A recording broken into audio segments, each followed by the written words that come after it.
ओम गणेश नमस्कार। आज मैं आपको श्रवण करवाऊंगा योगिनी एकादशी का महात्म्य अर्थात योगिनी एकादशी की व्रत कथा जो भगवान स्वयं ने श्री कृष्ण ने युधिष्ठिर जी को श्रवण करवाया था। आपको अगर यह विषय वीडियो पसंद आता है और यह कथा श्रवण करने में अच्छी लग रही है तो अवश्य आप वीडियो को लाइक कीजिएगा, अधिक से अधिक शेयर कीजिएगा और चैनल पर नए हो तो सब्सक्राइब अवश्य कीजिएगा। तो चलिए शुरू करते हैं। युधिष्ठिर जी ने पूछा कि हे वासुदेव, यह जो योगिनी नामक एकादशी कहा जाता है उसका महात्म्य क्या है और उसकी कथा क्या है। तब भगवान श्री कृष्ण बोले कि हे नृपश्रेष्ठ, यह जो एकादशी है उसका जैसे आपने कहा कि नाम योगिनी है, यह बड़े बड़े पातकों का नाश करने वाली है। संसार सागर में डूबे हुए प्राणियों के लिए यह सनातन नौका के समान है। तीनों लोकों में यह सारभूत व्रत है। अलकापुरी में राजाधिराज कुबेर रहते थे। वे सदा भगवान शिव की भक्ति में तत्पर रहने वाले हैं। उनके हेममाली नाम वाला एक यक्ष सेवक था जो पूजा के लिए फूल लाया करता था। हेममाली की पत्नी बड़ी सुंदर थी, उसका नाम विशालाक्षी था। वह यक्ष काम पाश में आबद्ध होकर सदा अपनी पत्नी में आसक्त रहता था। एक दिन की बात है, हेममाली मानसरोवर से फूल लाकर अपने घर में ही ठहर गया और पत्नी के प्रेम का रसास्वादन करने लगा। अतः कुबेर के भवन में न जा सका। इधर कुबेर मंदिर में बैठकर शिव का पूजन कर रहे थे। उन्होंने दोपहर तक फूल आने की प्रतीक्षा की। जब पूजा का समय व्यतीत हो गया तो यक्षराज ने कुपित होकर सेवकों से पूछा, हे यक्षों, दुरात्मा हेममाली क्यों नहीं आ रहा है? इस बात का पता तो लगाओ। यक्षों ने कहा कि राजन, वह तो अपनी पत्नी की कामनाओं में आसक्त हो अपनी इच्छा के अनुसार घर में ही रमण करता रहता है। उनकी बात सुनकर कुबेर क्रोध में भर गए और तुरंत ही हेममाली को बुलवाया। देर हुई जानकर हेममाली के नेत्र भय से व्याकुल हो रहे थे। वह आकर कुबेर के सामने खड़ा हुआ।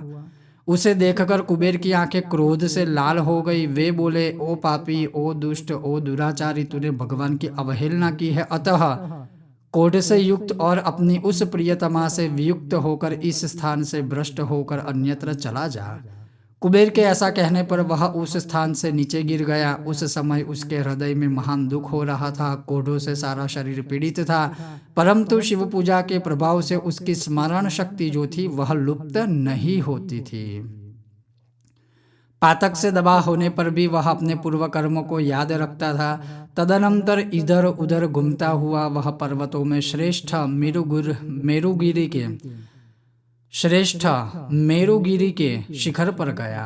वहां उसे तपस्या के पुंज मुनिवर मार्कंडेय जी का दर्शन हुआ। पाप कर्मा यक्ष ने दूर से ही मुनि के चरणों में प्रणाम किया। मुनिवर मार्कंडेय ने उसे भय से कांपते देखकर परोपकार की इच्छा से निकट बुलाकर कहा, तुझे क्रोध के रोग ने कैसे दबा लिया या दबोच लिया? तू क्यों इतना अधिक निंदनीय जान पड़ता है? तब यक्ष बोला, मुने, मैं कुबेर का अनुचर हूँ। मेरा नाम हेममाली है। मैं प्रतिदिन मानसरोवर से फूल ले आकर शिव पूजा के समय कुबेर को दिया करता था, लेकिन एक दिन पत्नी के सहवास से सुख में फंस जाने के कारण मुझे समय का ज्ञान ही नहीं रहा। अतः राजाधिराज कुबेर ने कुपित होकर मुझे शाप दे दिया, जिससे मैं क्रोध से आक्रांत होकर अपनी प्रियतमा से बिछड़ गया हूँ। मुनिश्रेष्ठ, इस समय किसी शुभ कर्मों के प्रभाव से मैं आपके निकट आ रहा हूँ या आ गया हूँ। संतों का चित्त स्वभावतः परोपकार में लगा रहता है। यह जानकर मुझ अपराधी को कर्तव्य का उपदेश दीजिए। मार्कंडेय जी ने कहा, तुमने यहाँ सच्ची बात कही है, असत्य भाषण नहीं किया है, इसलिए मैं तुम्हें कल्याणप्रद व्रत का उपदेश करता हूँ। तुम योगिनी एकादशी का व्रत करो। इस व्रत के पुण्य से तुम्हारे सारे कोढ़ निश्चय ही दूर हो जाएंगे। भगवान श्री कृष्ण कहते हैं कि ऋषि के वचन सुनकर हेममाली दंड की भांति मुनि के चरणों में पड़ गया। मुनि ने उसे उठाया। उसको बड़ा हर्ष हुआ। मार्कंडेय जी के उपदेश से उसने योगिनी एकादशी का व्रत किया, जिससे उसके शरीर की कोढ़ दूर हो गई। मुनि के कथन अनुसार उस उत्तम व्रत का अनुष्ठान करने पर वह पूर्ण सुखी हो गया। नृपश्रेष्ठ, यह योगिनी का व्रत ऐसा ही बताया गया है।